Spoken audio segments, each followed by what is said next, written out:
அந்தியூர் பகுதியில் நீர்நிலைகள் எதுவுமே தூர்வாரப்படாத ரொம்ப ஒரு இதாக இருக்குது. ஏரியில் படகு இல்லைன்னு சொல்லி ஒன்று ஆரம்பித்தாங்க. அது மக்களுக்கு அத்தியாவசிய தேவையற்றது. மக்களுக்கு பயனுள்ள திட்டங்கள் எதுவும் இந்த சட்டமன்றத்தில் செய்யலை. விசைத்தறி தொழிலாளர்கள் சுமார் ஒரு 1000க்கும் மேற்பட்டோர் ரொம்ப பாதிப்படைஞ்சு எந்த ஒரு தொழிலும் இல்லாமல் அந்தியூரில் இருக்குது. தொழில் கூடமோ மற்ற ஒரு பயனுள்ள திட்டங்களோ இதுவரை எதுவும் வரல. அந்தியூரில் பார்த்தீங்கன்னா இப்போது தேர்தல் காலங்கிறதுனால மட்டும் சாலையெல்லாம் புதுப்பிச்சுட்டு இருக்கிறாங்க. கிராமப்புறத்துல எல்லாம் இது வரைக்கும் எந்த ஒரு பணியுமே நடைபெறலைங்க. இந்த தோணிமடுவு திட்டங்கிறது நீண்ட நாள் கோரிக்கை. அதை நிறைவேற்றுறதுக்கு எந்த ஒரு நடவடிக்கை எடுக்கலைங்க. இது மேலே இவரோட செயல்பாடு ஒரு பெரிய அளவு திருப்திகரமாக இல்லை என்பது என்னோட கருத்து.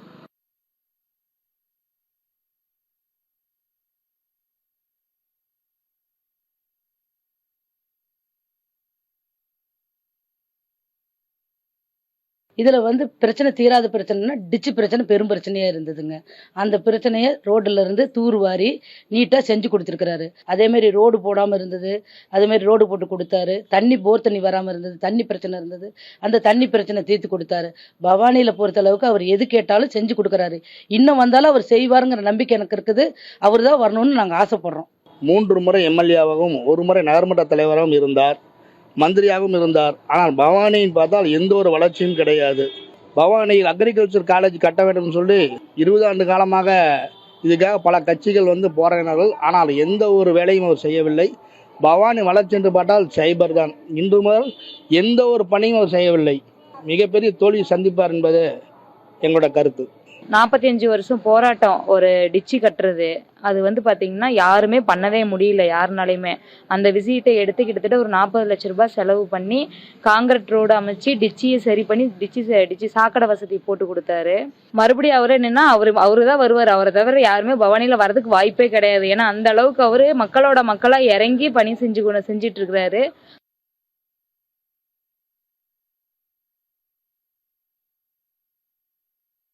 பவானி சார் தொகுதிக்கு இது வரைக்கும் அவர் எதுவுமே பண்ணலைங்க. நிபந்தனை பட்டா இருக்குதுங்க. குறைஞ்சது ஒரு 10,000 ஏக்கரா இருக்குது. இதுக்கு பல தடவை மனு கொடுத்துருக்குறோம், பேசியிருக்கிறோம். இது சமாதானமாக இது சம்பந்தமாக எந்த நடவடிக்கையும் இது வரைக்கும் அவர் எடுக்கலைங்க. இதே மாதிரி மக்கள் பிரச்சனைன்னு எந்த நடவடிக்கையும் எடுக்கல. தொகுதிக்குள்ளேயும் அவர் வரவே இல்லைங்க. இது வரைக்கும் எந்த தொகுதிக்கும் வரல, மக்களையும் சந்திக்கல. அதனால இனி இந்த வர தேர்தலில் அவருக்கு எந்த வாய்ப்பும் இல்லைங்க. அவர் இந்த மனு வாங்குறது பிடிக்கிறது அணுகுமுறையெல்லாம் நல்லா தான் இருக்குது, ஒன்றும் பிரச்சனை இல்லை. ஆனாலும் கூட பெரிய திட்டங்கள் அந்த மாதிரி எல்லாம் எதுவுமே இங்கே கொண்டு வர முடியல அவரால். மக்கள்கிட்ட ஏதாவதுன்னா சொல்கிறாரு, போகிறாரு, வராரு, எல்லாம் பண்ணுறாரு. எங்கே கூப்பிட்டாலுமே மக்கள்கிட்ட பிரச்சனைகள் அடிப்படையில் போகிறாரு. பட் காரியங்கள் எதுவுமே பெருசாக நடக்கலைங்க. மாவட்டத்தை பிரித்து சத்தியமங்கலத்தை தலைமுறை கொண்டு ஒரு மாவட்டத்தை உருவாக்கணுங்கிறது ஒரு கோரிக்கைங்க.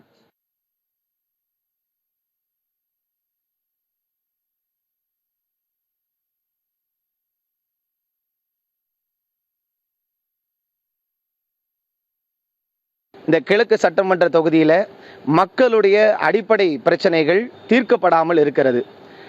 பழுதடைந்த சாலைகள் ஆங்காங்கே நிறையாக காணப்படுகிறது. மக்கள் என்ன பண்ணுறாங்க, குடிநீருக்காக போராடி கொண்டே இருக்கிறாங்க. மாவட்ட ஆட்சியரிடம் பலமுறை மக்கள்கள் புகார் கொடுத்தும் துறை சார்ந்த அதிகாரிகள் இன்று வரை நடவடிக்கை எடுக்காமல் இருக்கிறாங்க. பாதாள சாக்கடை பிரச்சனை இன்னும் தொடர்ந்து கொண்டே தான் இருக்கிறது. எம்பியோ எம்எல்ஏக்களோ யாருமே தொகுதி பக்கமே வர்றதில்லை. வர்றாங்க, எங்கேயோ ஒரு பக்கம் பேசிட்டு போயிடுறாங்க. பயங்கரமாக கொசு தொல்லை இருக்குது. டீச்சர்லாம் சுத்தம் பண்ணணும், அதுவும் செய்ய மாட்டேங்கிறாங்க. எல்லாம் நிர்வாகமே முடங்கி கிடக்குது.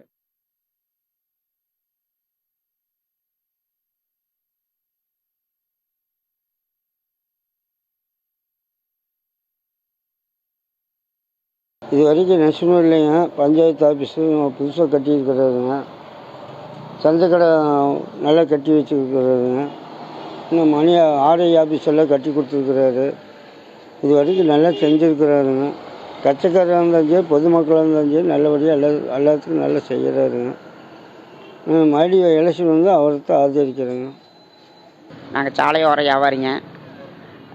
இந்த ஸ்டாலின் முகாம்னு பார்த்தோன்னா இந்த நலவாரி அட்டையை கொண்டு போய் கொடுத்தா ரினிவல் பண்ணி தரேங்க அப்படின்னு ஒன்று இது வரைக்கும் ரினிவல் வரல. எங்களுக்கு பணம் 1000 ரூபா மாதம் மகளிர் திட்டத்துக்கு பொம்பளைகளுக்கு தரேன்னு சொல்லிட்டு அதுவுமே நாங்கள் 4 தடவை எழுதி போட்டோம். முகாம் போட்டு 4 தடவை எழுதி போட்டு வரல.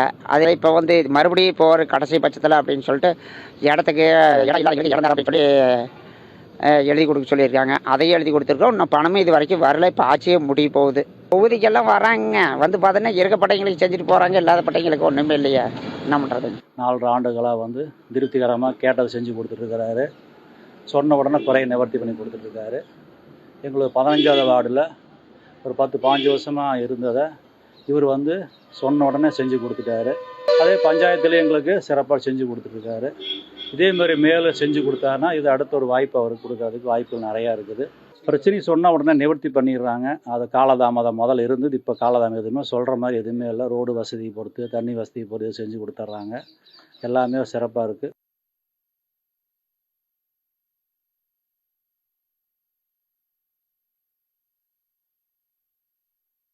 கோபி சட்டமன்ற உறுப்பினர் ஐயா செங்கோட்டையன் அவர்கள் வந்துங்க, அவரோட பணி வந்து கோபி செட்டிப்பாளையத்தில் சிறந்து எப்பவுமே பணியாற்றிட்டு இருக்காருங்க.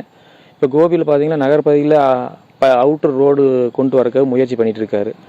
இப்போ கோபிக்கு உள்ள நகரத்துக்குள்ளே வர ரோடு பார்த்தீங்கன்னா அகலப்படுத்தி சென்டரில் வந்து அந்த லைட்டு அமைச்சது எல்லாம் ஐயாவோட இதில் தான் எல்லாம் வந்ததுங்க. அப்புறம் கோபிகள் நகர்பகுதியில் குடிநீர் வசதி ஆகட்டுங்க, ரோடு எல்லாமே வந்து சீர் செஞ்சுட்டு இருக்காருங்க. பவானியில் பார்த்தீங்கன்னா அந்த சாயக்கழிவு வந்துச்சுங்க, நம்மளுக்கு கொடிவேரி பாசன விவசாயி பாதிக்கிற மாதிரி இந்த சாயக்கழிவு பேட்டரி வந்துச்சு. அதையும் வந்து ஐயா தான் தடுத்து நிறுத்தி ஓரளவுக்கு வந்து மக்களுக்கு என்ன தேவையோ அதை கொண்டு வந்து பயனாட்டிட்டு இருக்காருங்க. இது வரைக்கும் இது 4 வருஷமாக எந்த விதமான வேலையும் அவர் தொடரலை, செய்யலை. மக்களுக்கான அத்தியாவசிய தேவைகளை கூட அவர் பூர்த்தி பண்ணலை. கோபியில் இருக்கிற 30 வார்டுகளில் எந்த வார்டில் எட்டு நடக்குதுன்னு கூட அவருக்கு தெரியாது. இப்படி தான் இருக்குது நிலைமை.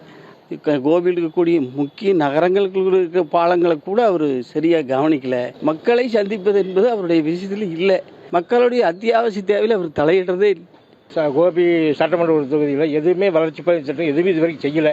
இந்த 4.5 ஆண்டு காலமாக இனிமேல் செய்ய போகிறதாக்கு ஒன்றும் கிடையாதுங்க. அவர் வந்து அடுத்ததாக வர்றது முடியாத காரியங்க. அது புது ஏகப்பட்ட பிரச்சனை இருக்குதுங்க. அவங்க கட்சி சார்ந்து அவங்க செஞ்சுட்டு அப்படியே போயிட்டுருக்காங்க. நம்ம அளவுக்கு இதுதான் கட்சிக்காரர்களுக்கு ஒன்றும் கிடையாதுங்க. அவங்க கட்சி சார்ந்து பார்த்தது அவங்க செஞ்சுட்டு போயிட்டே இருக்கிறாங்க. நாம் போய் சொன்னோம்னா சரிங்கிறாருங்க, ஏதோ விண்ணப்பம் கொடுத்து வாங்கி வச்சுக்கிறாரு, நம்மட்டோட செய்ய.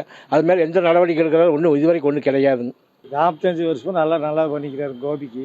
இங்கே எங்களுக்கு மார்க்கெட்டுக்கு வந்து 28 லட்ச ரூபா கொடுத்து வாடகை இல்லாமல் நல்லது பண்ணிக்கிறாருங்க. இது வரைக்குமே கேட்டு காசு இல்லை விவசாயிகளுக்கு. எங்களுக்கு இப்போ தான் கேட்டு காசு கொடுத்துருக்குறோம். அங்கே போனால் புது மார்க்கெட் போனால் 100 ரூபா.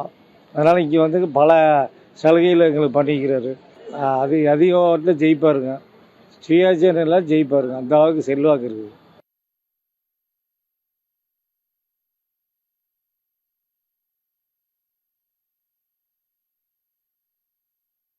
இங்கே வந்து பெரிய அளவில் அந்த அம்மா எந்த ஒரு வளர்ச்சி திட்டங்களும் செய்யலை.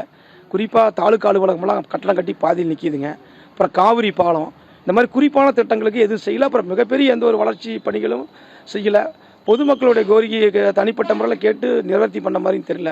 தமிழக அரசுலேருந்து வரக்கூடிய எந்த ஒரு திட்டமும் இல்லாமல் இப்போ பார்த்தீங்கன்னா அரசு மருத்துவமனைக்கு 3 கோடி ஒதுக்குனா அது வந்து மாசுப்பிரமணி நேரடியாக நிதி ஒதுக்கப்பட்ட நிதிங்க. ஆனால் எம்எல்ஏ நிதிங்கன்னு ஒதுக்கி எந்த ஒரு திட்டப்பணி நடக்கலைங்கிறதா எங்கள் கொடுமுடி இப்போ பேரூராட்சியோட நிலைமை. கொல்லங்கோயில் பஞ்சாயத்துக்குன்னு எந்த விதமான உதவிகளும் செஞ்சது கிடையாது. கோரிக்கையெல்லாம் கொடுத்துருக்காங்க, நெசவாளர்கள்லாம் கொடுத்துருக்குறாங்க. இருந்தாலும் அந்த கோரிக்கைகள் பற்றி அவங்கெல்லாம் பேசுனது கிடையாது. அவங்க எப்பவுமே ஒரு சார்பாக தான் நிலைப்பாடு கொண்டுட்ருக்குறாங்க. ஆனால் மக்களுக்காக வந்து எதுவும் செஞ்ச மாதிரி நம்ம கொல்லங்கோயில் பகுதியில் எம்எல்ஏ நிதியிலேருந்து எதுவுமே ஒதுக்கி செஞ்சது கிடையாது.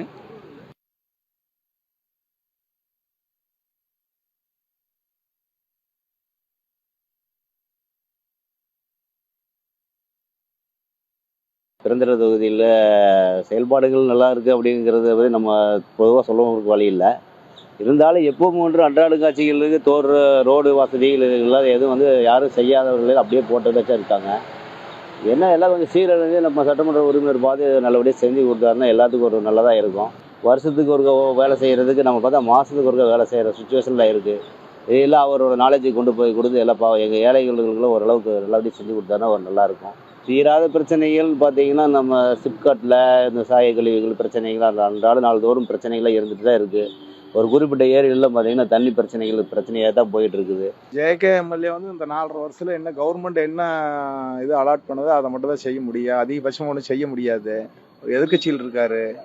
அவருடைய தனிப்பட்ட செயல்பாடு வந்து சிறப்பாக இருக்குது. அவருடைய இதெல்லாம் தனிப்பட்ட முறையில் எதுவும் சொல்ல முடியாது. என்ன கவர்மெண்டோட இதோ அதை கரெக்டாக செயல்படுத்துகிறாரு. 100% அவர் தான் வருவார். ஆளுங்கட்சியாக இருந்தால் கொஞ்சம் செய்யலாம், எதிர்கட்சிங்கிற போது செய்கிறது சிரமம் தானுங்க. அவரோட இதுக்கு ரொம்ப குறைவாக இருக்கிற மாதிரி தெரியுது.